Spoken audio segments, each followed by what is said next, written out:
औज़ुबिल्लाहिमिनश्शैतानिर्रजीम बिस्मिल्लाहिर्रहमानिर्रहीम अस्सलाम वालेकुम। बच्चों, मैं उम्मीद कर रहा हूँ कि आप सब लोग बिल्कुल खैरियत से हैं और आप सबको वेलकम आज की इंग्लिश लैंग्वेज कोर्स बैच 5 की क्लास में। बेटा, आज की क्लास में हम पढ़ने जा रहे हैं यूज़ ऑफ हैज़ और हैव। याद रहे, इंग्लिश लैंग्वेज में अगर सबसे मुश्किल कोई टॉपिक है तो वो हैज़ और हैव है। इन मुश्किल टॉपिक्स की क्लासेस इसलिए मैं आपकी यूट्यूब प्रीमियर वीडियोस ले रहा हूँ ताकि ये वीडियोस आप लोगों के पास रिकॉर्ड रहे और आप बाद में भी इन वीडियोस को देख सकें। बाकी क्लासेस तो हम जूम पर ले रहे हैं अपनी, जिसमें हम डिस्कशन कर रहे होते हैं, लेकिन कुछ टॉपिक्स ऐसे हैं जिनको हम इंशाल्लाह यूट्यूब पर कर लेंगे ताकि बाद में भी मेरे जो रजिस्टर्ड स्टूडेंट्स हैं उनके पास उसका एक्सेस रहे। हैज़ और हैव कब इस्तेमाल करते हैं सर? हम कहते हैं ये पजेसिव वर्ब्स है। पजेसिव वर्ब का मतलब क्या होता है? पजेसिव वर्ब का मतलब होता है जो किसी चीज़ की ऑनरशिप लेगा। मिसाल के तौर पे वो हमें ये बताएगा कि ये मुझसे या उससे बिलोंग करती है या ये उसकी है। अब हैज़ कब इस्तेमाल होगा, मैं आपको आसान करता हूँ। देखो, लोग बहुत मुश्किल कर देते हैं हैज़ और हैव को। मैं बड़े ईज़ी वे में आपको समझाने की कोशिश करता हूँ कि मेरे बच्चों, हैज़ वो है जो आपने एस और ईएस इस्तेमाल किया था ना पहले, वांट्स, नीड्स, बिल्कुल वैसे ही हैज़ है जो इस्तेमाल होगा थर्ड पर्सन सिंगुलर के साथ, जैसे ही, शी और इट, और सिंगुलर नाउन के साथ, जैसे जावेद है, डॉक्टर है। ठीक है, और याद रहे ये सिर्फ और सिर्फ अफर्मेटिव सेंटेंस में यूज होता है।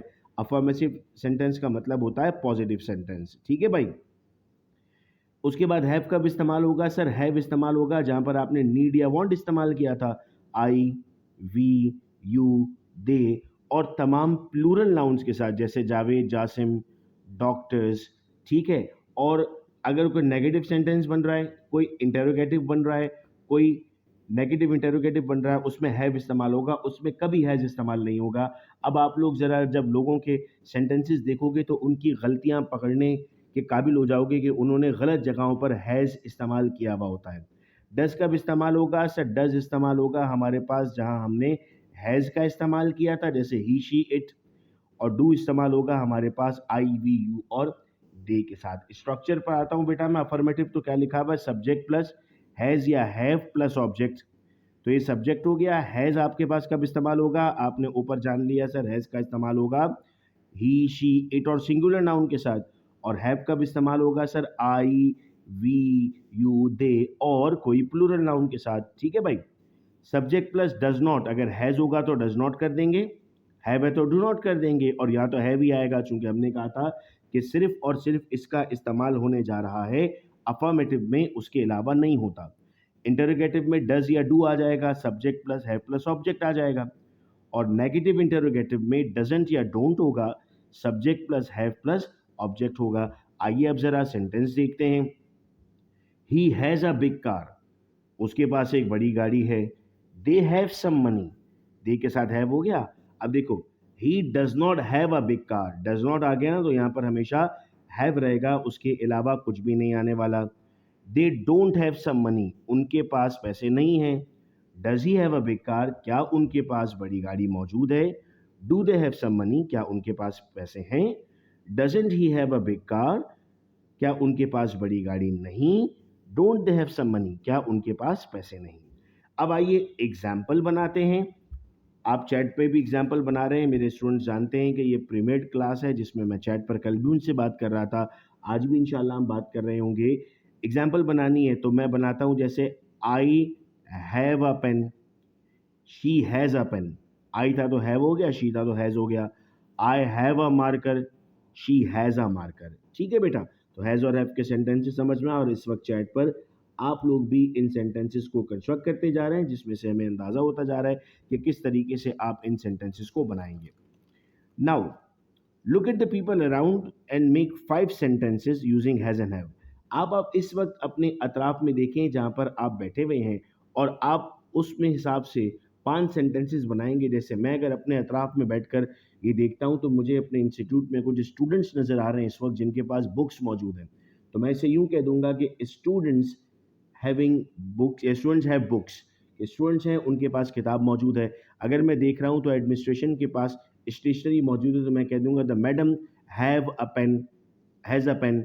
चूँकि मैडम सिंगुलर है तो उनके पास एक पेन मौजूद है, तो साथ में हैज़ लग जाएगा। इस तरह के सेंटेंसेस आप लोगों ने भी अभी कंस्ट्रक्ट करने हैं और चैट पर लिखने हैं। नेक्स्ट हमारे पास आता है बेटा अब now to correct the sentence if they having any mistake, और अगर नहीं है तो हम नो मिस्टेक कर देते हैं। Sumera has a good collection of watches, इसको आपको नेगेटिव सेंटेंस बनाना है। तो सुमेरा हैज़ की जगह हो जाएगा Sumera does not have a good collection of watches, क्योंकि वहाँ डज नॉट लग जाएगा और फिर हैव आ जाएगा। स्टूडेंट्स गलती करते हैं, लिख देते हैं Sumera does not has a good collection of watches, तो गलत हो जाता है ये, डज नॉट के बाद हैव लगेगा। Do he have butter for breakfast, sir सब तो ठीक है लेकिन क्वेश्चन मार्क नहीं लगा हुआ, तो यहाँ पर क्वेश्चन मार्क का होना ज़रूरी था। Muiz don't have his own bike to go outing, Muiz don't have his own bike to go outing, Muiz एक सिंगल पर्सन है तो इसके साथ लगना था Muiz does not have his own bike to go outing. We have our own way of dealing with customers, interrogative बनाना है। Do we have our own way of dealing with customers, so question mark लग जाएगा। My mother dash complete grocery this month, has लगेगा या have लगेगा? Sir my mother is a single person तो उनके साथ has लगेगा। इसके बाद आता है बेटा हमारा होमवर्क का सेक्शन, ये आप स्क्रीनशॉट ले लें, इसकी आपको ट्रांसलेशंस करनी है और ये ग्रुप में भी भेज दूंगा मैं आप लोगों को, ताकि आप लोग होमवर्क दे दें और जो सर्टिफिकेट आपको मिलेगा वो आपकी होमवर्क की बुनियाद पे मिलेगा। तो एक्सरसाइज नंबर 4 और एक्सरसाइज नंबर 5 ये दोनों आपके पास आपके होमवर्क्स हैं। आइए अगले यूनिट की तरफ चलते हैं, यूनिट नंबर 16। यूनिट 16 हमारे पास है हैज़ टू और हैव टू। अब हैज़ और हैव कब इस्तेमाल हुआ था? सर किसी चीज़ की ओनरशिप के लिए। अब हैज़ टू और हैव टू इस्तेमाल होगा ऑब्लिगेशन या कंपल्जन, यानी कोई चीज़ फ़र्ज़ हो जाए। You have to pass the exam, यानी आपने लाजमी इम्तहान पास करना है। She has to go there, उसे लाजमी वहाँ जाना है। जब किसी चीज़ पे लाजिम हम कह देंगे तो उसको हम नाम देंगे हैज़ टू और हैव टू का। अब हम कहते हैं सर जहाँ हैज़ इस्तेमाल हुआ था वहीं पर हैज़ टू इस्तेमाल होता है, जहाँ हैव इस्तेमाल हुआ था वहीं पर हैव टू इस्तेमाल होता है। तो अब हम यहाँ पर कहते हैं सर ही शी इट के साथ हैज़ टू, सिंगुलर नाउन के साथ हैज़ टू, और आई वी यू दे और प्लूरल नाउन के साथ हैव टू। ठीक है, डज कब इस्तेमाल होगा? हैज़ टू के साथ डज इस्तेमाल होगा। फिर मैं यहाँ पर बताता चलूँ कि this is only for the affirmative sentences, सिर्फ और सिर्फ अफर्मेटिव सेंटेंसेस में हम इसका इस्तेमाल करते हैं। अगर नेगेटिव, इंटेरोगेटिव या कोई और सेंटेंस हम कंस्ट्रक्ट करेंगे तो उस वक्त हमें उसके साथ हैव इस्तेमाल करना होगा, जैसे यहाँ पर हम इस्तेमाल कर रहे हैं have to and have to. आइए इन स्ट्रक्चर्स को देखते हैं। अफर्मेटिव में आपने कहा सब्जेक्ट आएगा, हैज़ टू या हैव टू आएगा, वर्ब की फर्स्ट फॉर्म आएगी प्लस ऑब्जेक्ट आएगा, सब्जेक्ट आएगा, डज नॉट या डोंट आएगा, फिर हैव टू हो जाएगा, वर्ब की फर्स्ट फॉर्म लगेगी और ऑब्जेक्ट आएगा। देखो पहले वर्ब की फर्स्ट फॉर्म नहीं थी क्योंकि उसमें कंपल्जन नहीं था, लेकिन यहाँ कंपल्जन है। कंपल्जन या ऑब्लिगेशन का मतलब था किसी काम को लाजिम करना, तो वर्ब की आपने फर्स्ट फॉर्म इस्तेमाल करनी है। हम कहते हैं सर अब यहाँ पर कैसे लिखा जाएगा? Abdul Basit has to go work at 9 o'clock, we have to wash our clothes ourself. Abdul Basit को 9 बजे काम पर लाजिमी पहुंचना है और हमें अपने कपड़े लाजमी धोने हैं। Abdul Basit does not have to go work, उसे नहीं जानते। देखो डज नॉट आ गया तो क्या लग गया? हैव लग गया। डोंट आ गया तो क्या था? हैव था। अब हैज नहीं है, ठीक है। Does Abdul Basit have to go to work at 9 o'clock? Do we have to wash our clothes ourself? Doesn't Abdul Basit have to go to work at 9 o'clock? Don't we have to wash our clothes ourselves? अब अगर मैं आपसे chat पर has to और have to के sentences कहूँ तो हम हैज़ टू और हैव टू के सेंटेंसेस बना सकते हैं। जैसे स्टूडेंट्स एक से ज़्यादा हैं, students have to pass their exams to enter the medical university. ठीक है, she has to pass the exam, चूँकि शी एक है, she has to pass the exam to enter the engineering university. तो हैज़ टू भी लग सकता है और हैव टू भी लग सकता है। आइए अगली एक्सरसाइज की तरफ चलते हैं। अब नेक्स्ट एक्सरसाइज है बेटा हमारे पास करेक्शन की। We have to wait so long for our turn, negative करना है, we don't have to wait so long our turn. Does he has to park his car here, what is the mistake? Sir does हो रहा है यहाँ पर, question बन रहा है तो क्वेश्चन मार्क लगना चाहिए। Bhupinder don't have to learn this lesson, what is the mistake? Bhupinder एक इंसान है, तो डोंट की जगह डजंट हो जाएगा यहाँ पर। Homeless people have to sleep on pavements, interrogative बनेगा। स्टूडेंट्स कहते हैं सर पीपल था तो हैज आना चाहिए। पीपल जमा होती है, एक से ज़्यादा को ही पीपल हम कह रहे होते हैं, ठीक है।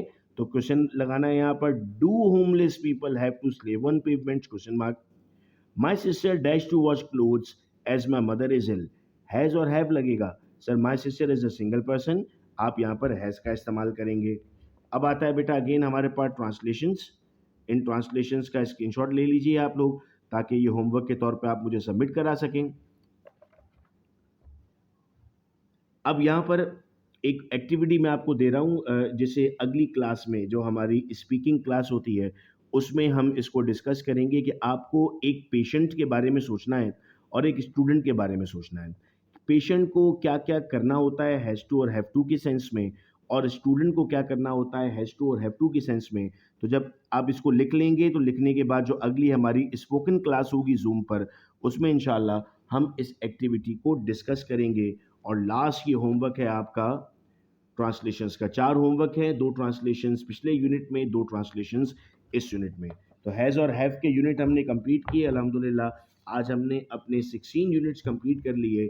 अगली क्लास में हम पढ़ने जा रहे हैं बहुत important types of sentences unit number 17 में, और कैन का इस्तेमाल यूनिट नंबर 18 में। इंशाल्लाह नेक्स्ट वीडियो लेक्चर में हम इसे कंप्लीट करेंगे। अपनी अटेंडेंस अपने नाम के साथ कमेंट बॉक्स में मार्क कर दीजिएगा। अपना ख्याल रखिएगा आप सब लोग। अल्लाह हाफ़िज़।